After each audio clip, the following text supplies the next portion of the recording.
Rice and Beans by Pam Munoz Ryan. Rosa Maria lived in a tiny house with a tiny yard, but she had a big heart, a big family, and more than anything, she loved to cook big meals for them. In 1 week, her youngest grandchild, little Catalina, would be 7 years old, and the whole family would squeeze into her casita for the party.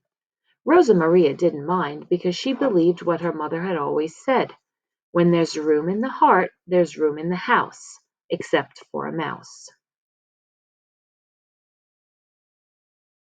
Sunday, Rosa Maria planned the menu: enchiladas, rice and beans. No dinner was complete without rice and beans. Birthday cake, lemonade, and a piñata filled with candy. She ordered the birthday present, something little Catalina had wanted for a long time. Satisfied with the plans, she wiped down the table so she wouldn't get mice, and took out a mouse trap just in case. She was sure she had set one the night before, but now she couldn't find it. Maybe she'd forgotten. When it was set and ready to snap, she turned off the lights and went to bed. Monday, Rosa Maria did the laundry. She washed and ironed her largest tablecloth and the 24 napkins that matched. But when she finished, she only counted 23. No importa, she said. It doesn't matter. So what if someone has a napkin that doesn't match? The important thing is that we're all together. After dinner, she swept the floor and checked the mousetrap. But it was missing. Didn't I set one last night, she wondered. She hurried to the cupboard to fetch another, and when it was set and ready to snap, she turned off the light and went to bed. Tuesday, Rosa Maria walked to the market. She filled her big bolsa with tortillas, cheese, red sauce, white rice, pinto beans, and a bag of candy.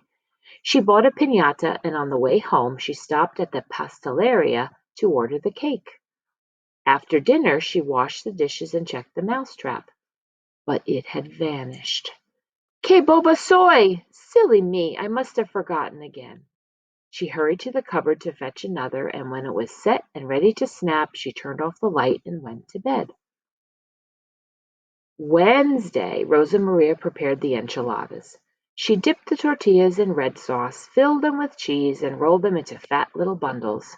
She noticed the piñata was missing a few feathers. No importa, she said. Those feathers won't make a difference to the children when the piñata is filled with candy. After dinner, she mopped up the sauce and checked the mousetrap. But it was gone again. I am so busy that I'm forgetting to remember, she cried. She hurried to the cupboard to fetch another, and when it was set and ready to snap, she turned off the light and went to bed. Thursday, Rosa Maria simmered the beans. She searched for her favorite wooden spoon, the one she always used to cook frijoles, but she couldn't find it. No importa, she said. The beans will taste just as good if I use another spoon. She added water all day long until the beans were plump and soft. Then she scrubbed the stove and checked the mousetrap. But it was nowhere in sight. Cielos, she said. Heavens, where is my mind?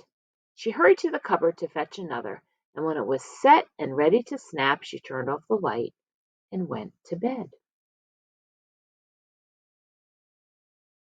Friday, Rosa Maria picked up the cake and the 7 candles, but she hadn't been able to find her big bolsa before she left. No importa, she said. I'll carry the cake in one hand and the candles in another. Tomorrow was the big day.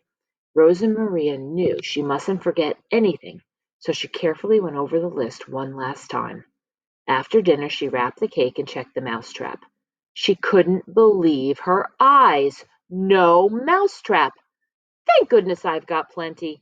She hurried to the cupboard to fetch another, and when it was set and ready to snap, she turned off the light and went to bed. Saturday, Rosa Maria cooked the rice. As the workers assembled little Catalina's present, she set the table and squeezed the juiciest lemons from her tree. Let's see, she said, feeling very proud. Enchiladas, rice and beans. No dinner was complete without rice and beans. Birthday cake and lemonade. I know I have forgotten something, but what? The candles.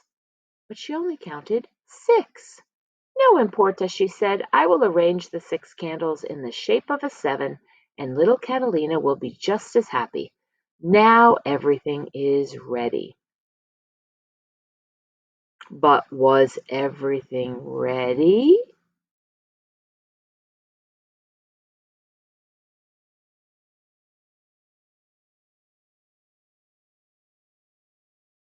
That afternoon, Rosa Maria's family filled her tiny casita.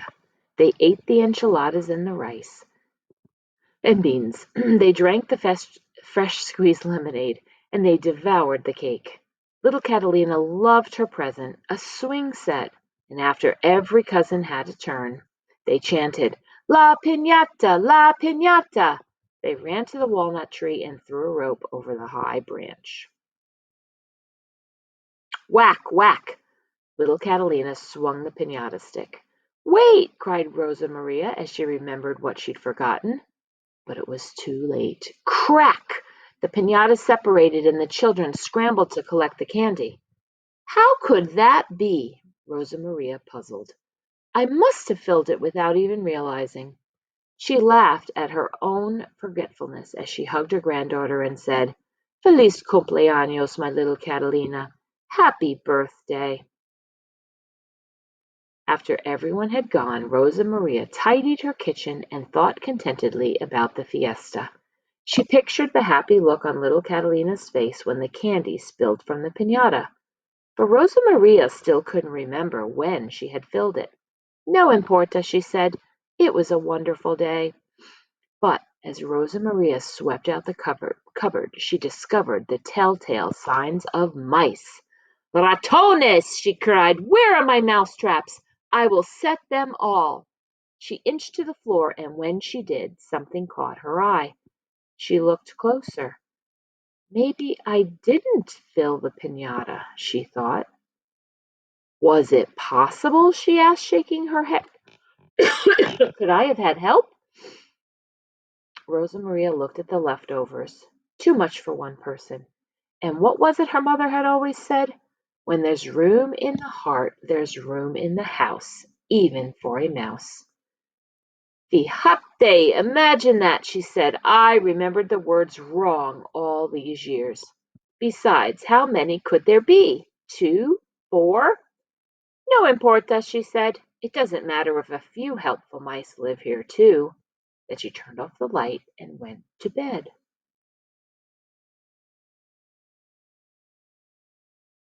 And never set another mousetrap again. The end.